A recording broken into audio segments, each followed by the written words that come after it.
This is Eastern European Perspective. September 18th, 2025. Here are the top stories from Poland. The Senate has almost unanimously approved Mariusz Haładyj as the president of the Supreme Audit Office. Haładyj, who is 47 years old and a law graduate from the Catholic University of Lublin, has previously served as president of the General Prosecutor's Office since 2019. He was appointed by Prime Minister Morawiecki. Haładyj has proposed using artificial intelligence to create an early warning system for irregularities in expenditures. In a recent interview with Sky News, Ukrainian President Volodymyr Zelensky criticized Poland's defense capabilities in the face of a Russian attack, claiming that while Ukraine shot down over 700 of 800 Russian drones, Poland managed to intercept only 4 out of 19. The Minister of National Defense, Kosiniak-Kamysz, dismissed these comments as unnecessary and untrue, highlighting Poland's crucial support to Ukraine over the past 3 years. President Karol Nawrocki received a private letter from United States President Donald Trump sent via diplomatic mail. The letter was reportedly a courtesy note following a meeting, without any declarations regarding Russian drone incursions. The Polish government has refuted claims of a scandal involving leaked presidential correspondence. They stated that only the presidential side can disclose the letter's contents. Russian Senator Vladimir Jabarov has threatened Poland with another partition in response to Polish Foreign Minister Sikorski's suggestion that NATO should consider shooting down Russian missiles and drones over Ukraine. Jabarov serves as the deputy head of the International Affairs Committee of the Russian Federation Council. Polish President Nawrocki has demanded urgent explanations from the government regarding an incident in Wyriki, where it was reported that a misfired missile from a Polish F-16, not a Russian drone, damaged a house. The Ministry of National Defense has declined to comment on these reports, but has pledged to rebuild the house at the state's expense. The President's office has accused the ministry of withholding information. Poland's contribution to the European Space Agency is set to increase systematically as the government aims to funnel these funds into the development of space projects within the country. In 2025, Poland's contribution will amount to 200 million euros, with 160 million euros being optional.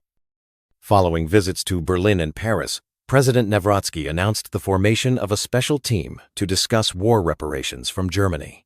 He emphasized that Poland's renunciation of reparations under Soviet pressure in 1953 was invalid. He suggested that Germany could commence reparations by investing in Poland's defense industry, particularly in light of recent drone incursions. A Ukrainian citizen who flew a drone over the Belvedere Presidential Palace and government buildings has been deported and fined 4,000 zlotys. The investigation ruled out espionage motives. Accompanying him was a 17-year-old Belarusian girl who was questioned as a witness and subsequently released. German President Steinmeier has responded to President Nawrocki, stating that the issue of reparations for Poland is legally closed and definitively settled. A fire broke out at the production and warehouse hall of Thermatec, a heat pump manufacturer, in Szelaj. 29 fire brigades from across the voivodeship were deployed to extinguish the blaze. Pope Leon XIV commented on the drone incidents over Poland, stating that NATO has not started any war. Poles are concerned because they feel their airspace has been violated. Core inflation in August was 3.2%, the lowest in over 5 years. This measure excludes the most volatile categories and seasonal factors, such as food and energy prices. Now, let's look at the most important international news.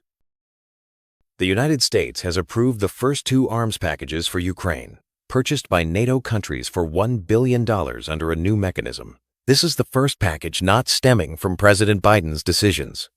While the exact contents remain undisclosed, they are expected to include air defense systems, long-range missiles, and artillery ammunition, addressing Ukraine's reported needs. The sponsors are Norway, Denmark, Sweden, the Netherlands, and Germany. In the Netherlands, President Trump announced the provision of 17 Patriot systems to Ukraine and expressed his affection for the country. The European Commission seeks to suspend the free trade agreement with Israel due to the situation in Gaza, where the European Union is Israel's largest trading partner with exports to the EU amounting to 17 billion euros. Approval requires the consent of 15 member states representing 65% of the EU population. Additionally, the EU sanctions list may include 9 Israelis, including Finance Minister Bezalel Smotrich and National Security Minister Itamar Ben-Gvir, along with 10 members of Hamas.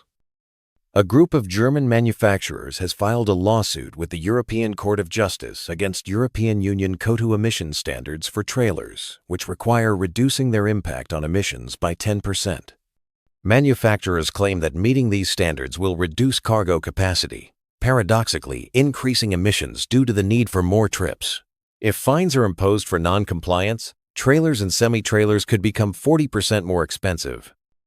Former European Central Bank President Mario Draghi warned the European Union of losing economic competitiveness against the United States and China. He highlighted that in 2024, the United States developed 40 large AI models, China 15, while Europe only managed 3.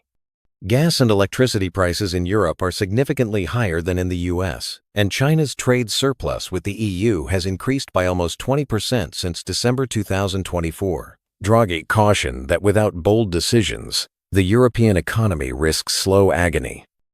Belarusian President Alexander Lukashenko pardoned 25 political prisoners on the occasion of Belarusian National Unity Day, marking the anniversary of the Soviet attack on Poland on September 17th.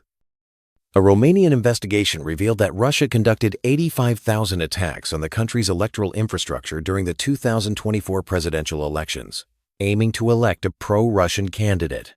Charges have been filed against 22 individuals. Google has announced a £5 billion investment in the United Kingdom over the next 2 years, focusing on artificial intelligence, expected to create 8,000 jobs in British companies. Meanwhile, Microsoft will invest over $30 billion in the UK over 4 years, with $15 billion allocated to an AI supercomputer. Google has surpassed a market capitalization of $3 trillion as the 4th company globally, collaborating with Shell for renewable energy supplies in the UK. These investments were announced during President Trump's visit. Yulia Navalny declared that her husband, Russian opposition leader Alexei Navalny, was poisoned, as confirmed by tests conducted in 2 countries, thanks to a smuggled sample. Navalny demanded the release of official test results and identification of the poison used against her husband. And finally, some positive news. Sławosz Uznański-Wisniewski, the first Pole on the International Space Station, is embarking on a tour of Polish universities and schools from October to December. He will visit 17 cities to conduct lectures and workshops. Trust in the Polish armed forces has reached a record 94%, according to a September 2025 survey by IBRIS. This marks a significant increase from 70% in 2016. Dr. Anna Sikierka from the Wrocław University of Technology received a grant of €1.5 million for the Reheal 4 Waste project, which involves extracting valuable materials from solutions derived from used batteries while recovering energy and producing hydrogen. Among 4,000 applications from across Europe in the European Research Council Starting Grant Program for young researchers, 500 were selected, including 6 from Poland. That concludes today's edition of Eastern European Perspective.